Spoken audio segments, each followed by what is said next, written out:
أعوذ بالله من الشيطان الرجيم بسم الله الرحمن الرحيم شروع اللہ کے نام سے جو بڑا مہربان نہایت رحم والا ہے۔ خدا جو نہایت مہربان، اسی نے قرآن کی تعلیم فرمائی، اسی نے انسان کو پیدا کیا، اسی نے اس کو بولنا سکھایا۔ سورج اور چاند ایک حساب مقرر سے چل رہے ہیں، اور بوٹیاں اور درخت سجدہ کر رہے ہیں، اور اسی نے آسمان کو بلند کیا اور ترازو قائم کی کہ ترازو سے تولنے میں حد سے تجاوز نہ کرو، اور انصاف کے ساتھ ٹھیک تولو اور تول کم مت کرو۔ اور اسی نے خلقت کے لیے زمین بچھائی، اس میں میوے اور کھجور کے درخت ہیں جن کے خوشوں پر غلاف ہوتے ہیں، اور اناج جس کے ساتھ بھس ہوتا ہے اور خوشبودار پھول۔ تو اے گروہ جن و انس، تم اپنے پروردگار کی کون کون سی نعمت کو جھٹلاؤ گے؟ اسی نے انسان کو ٹھیکرے کی طرح کھن کھناتی مٹی سے بنایا اور جنات کو آگ کے شعلے سے پیدا کیا۔ تو تم اپنے پروردگار کی کون کون سی نعمت کو جھٹلاؤ گے؟ وہی دونوں مشرقوں اور دونوں مغربوں کا مالک ہے۔ تو تم اپنے پروردگار کی کون کون سی نعمت کو جھٹلاؤ گے؟ اسی نے دو دریا رواں کیے جو آپس میں ملتے ہیں، دونوں میں ایک آڑ ہے کہ اس سے تجاوز نہیں کر سکتی۔ تو تم اپنے پروردگار کی کون کون سی نعمت کو جھٹلاؤ گے؟ دونوں دریاؤں سے موتی اور مونگے نکلتے ہیں۔ تو تم اپنے پروردگار کی کون کون سی نعمت کو جھٹلاؤ گے؟ اور جہاز بھی اسی کے ہیں جو دریا میں پہاڑوں کی طرح اونچے کھڑے ہوتے ہیں۔ تو تم اپنے پروردگار کی کون کون سی نعمت کو جھٹلاؤ گے؟ جو مخلوق زمین پر ہے سب کو فنا ہونا ہے، اور تمہارے پروردگار ہی کی ذات بابرکت جو صاحب جلال و عظمت ہے باقی رہے گی۔ تو تم اپنے پروردگار کی کون کون سی نعمت کو جھٹلاؤ گے؟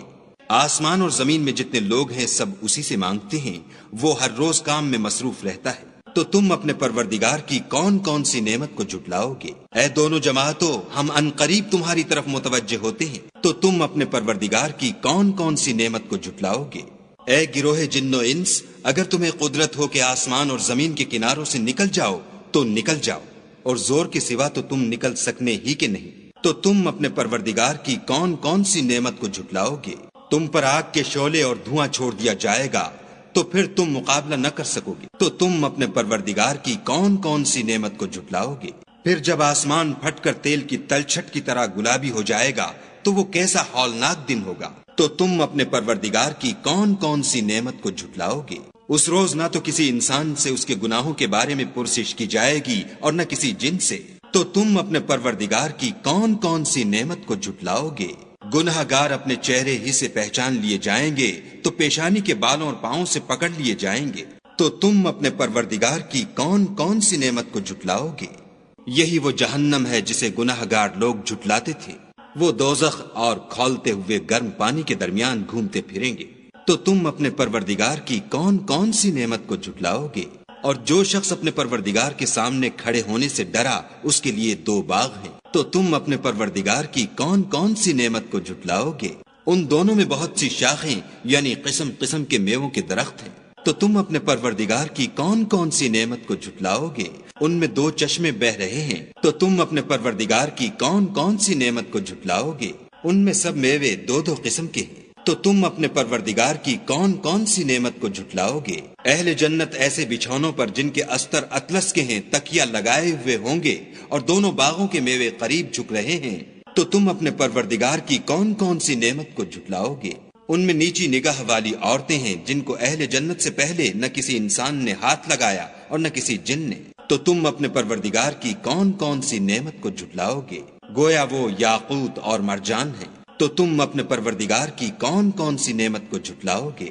نیکی کا بدلہ نیکی کے سوا کچھ نہیں ہے۔ تو تم اپنے پروردگار کی کون کون سی نعمت کو جھٹلاؤ گے؟ اور ان باغوں کے علاوہ دو باغ اور ہیں۔ تو تم اپنے پروردگار کی کون کون سی نعمت کو جھٹلاؤ گے؟ دونوں خوب گہرے سبز۔ تو تم اپنے پروردگار کی کون کون سی نعمت کو جھٹلاؤ گے؟ ان میں دو چشمے ابل رہے ہیں۔ تو تم اپنے پروردگار کی کون کون سی نعمت کو جھٹلاؤ گے؟ ان میں میوے اور کھجوریں اور انار ہیں۔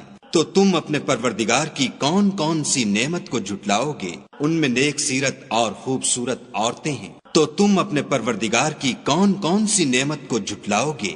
وہ حوریں ہیں جو خیموں میں مستور ہیں۔ تو تم اپنے پروردگار کی کون کون سی نعمت کو جھٹلاؤ گے؟ ان کو اہل جنت سے پہلے نہ کسی انسان نے ہاتھ لگایا اور نہ کسی جن نے۔